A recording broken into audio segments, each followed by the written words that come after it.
വലിയ തിരക്കില്ലെങ്കിൽ പറയട്ടെ, എൻ്റെ കയ്യിൽ സർട്ടിഫിക്കറ്റ് ഒന്നുമില്ല. നല്ല സ്റ്റൈലായിട്ട് സംസാരിക്കുന്നു. എനിക്കാരും RSS ആണെന്ന് പറഞ്ഞിട്ടുള്ള സർട്ടിഫിക്കറ്റ് തന്നിട്ടില്ല. അതൊരു കോമ്പറ്റീഷൻ ഐറ്റം അല്ലാത്തതുകൊണ്ട് ഗപ്പൊന്നും കിട്ടിയില്ല. പക്ഷെ എൻ്റെ ഹൃദയത്തിൽ RSS ആണ് എന്ന സർട്ടിഫിക്കറ്റ് എൻ്റെ ഹൃദയത്തിലുണ്ട്. നീ എന്താടാ ചാണാൻ ചവിട്ടിയ പോലെ നടക്കണത്? ഇങ്ങനത്തെ ഡയലോഗ് പറഞ്ഞാലേ ഇതുപോലെ നടക്കണം. Loose motion. എൻ്റെ ജനാധിപത്യ ധ്വംസനത്തിനെതിരെ മാർക്സിസ്റ്റ് പാർട്ടിക്കാരൻ മാളത്തിലൊളിച്ചപ്പോൾ ഈ തെരുവീഥികളിൽ പോലീസിന്റെ അടികിട്ടി എവിടെയോ കണ്ട് മറന്ന പോലെ തോന്നുന്നുണ്ടല്ലോ. അതിശക്തമായ പോരാട്ടം നടത്തിയ പ്രസ്ഥാനം RSS ആണ് എന്ന് ചാനലിൽ പറഞ്ഞ ആളാണ് ഇന്നത്തെ പ്രതിനിധി, ഇന്നത്തെ കോൺഗ്രസിന്റെ പ്രതിനിധി.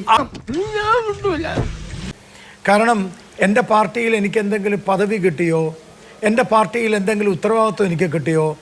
എന്താ ഇപ്പൊ ഇങ്ങനെയൊക്കെ പറയാൻ? ഞാനെന്തെങ്കിലും നിങ്ങളോട് അറിയാതെ? ഞാൻ ഏതെങ്കിലും വേദിയിൽ അധ്യക്ഷനായിട്ടിരുന്നോ? ഏതെങ്കിലും വേദിയിൽ എനിക്ക് പ്രസംഗിക്കാൻ കസേര കിട്ടിയോ? ഇത്രയും ഞാൻ പ്രതീക്ഷിച്ചില്ല. എന്റെ തൊലി ഉരിച്ചു കളഞ്ഞില്ലേ? ഏതെങ്കിലും വേദിയിൽ കയറിയിരിക്കാൻ കസേര കിട്ടിയോ? ഇതൊന്നും യഥാർത്ഥ RSSകാർ നോക്കാറില്ല.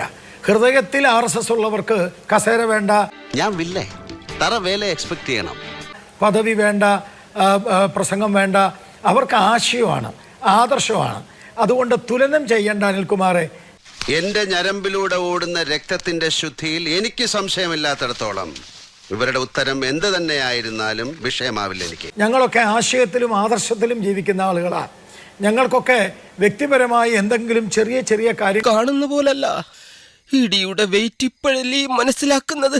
വരുമ്പോൾ ആശയത്തെ ഉപേക്ഷിച്ച് വഴിയിലിട്ടിട്ട് അധികാരത്തിന്റെ പിന്നാലെ പോകുന്നവരല്ല RSS.